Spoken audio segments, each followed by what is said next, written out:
Rajshahi railway স্টেশনে রেলওয়ের running স্টাফদের কর্মবিরতির প্রতিবাদে ক্ষুব্ধ যাত্রীরা বিক্ষোভ ও ভাঙচুর করেছেন। আজ মঙ্গলবার সকাল 7টা থেকে 8টা পর্যন্ত কয়েকশো যাত্রী স্টেশনে অবস্থান করে বিক্ষোভ দেখান এবং টিকিট পরিদর্শকদের কক্ষের চেয়ার টেবিল সহ বিভিন্ন জিনিস ভাঙচুর করেন। পরে সেনাবাহিনী এসে পরিস্থিতি শান্ত করে। প্রত্যক্ষদর্শীরা জানিয়েছেন, বিক্ষুব্ধ যাত্রীরা স্টেশনের ভেতরে থাকা কিছু চেয়ারও ভেঙে ফেলেন। অন্যান্য কক্ষগুলোর দরজা তালাবদ্ধ ছিল। পরিস্থিতি আরও ঘোলাটে হওয়ার আগে সেনাবাহিনী গিয়ে নিরাপত্তা নিশ্চিত করে এবং পরিস্থিতি নিয়ন্ত্রণে আনেন। পরে যাত্রীরা তাদের টিকিটের টাকা ফেরত নিয়ে স্টেশন ত্যাগ করেন।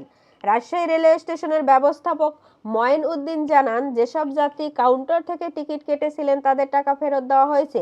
যারা অনলাইনে টিকিট কাটেন তাদের মোবাইল ব্যাংকিংয়ের মাধ্যমে টাকাটি ফেরত পাঠানো হয়। তিনি আরও বলেন, সেনাবাহিনী পরিস্থিতি শান্ত করেছে, এখন স্টেশনে পরিস্থিতি স্বাভাবিক আছে। কর্মবিরতির কারণে সারা দেশে ট্রেন চলাচল বন্ধ হয়ে যায়। গতকাল মধ্যরাত থেকে শুরু হওয়া কর্মবিরতি চলতে থাকে আজ ভোর পর্যন্ত। এতে রাজশাহী রেলওয়ে স্টেশন থেকে কোনো ট্রেন ছেড়ে যায়নি। ভোর থেকে সকাল 9টা পর্যন্ত 6টি ট্রেনের যাত্রা বাতিল হয়। এর মধ্যে পদ্মা এক্সপ্রেস, মধুমতি এক্সপ্রেস সহ বিভিন্ন ট্রেনের যাত্রা স্থগিত হয়ে যায়।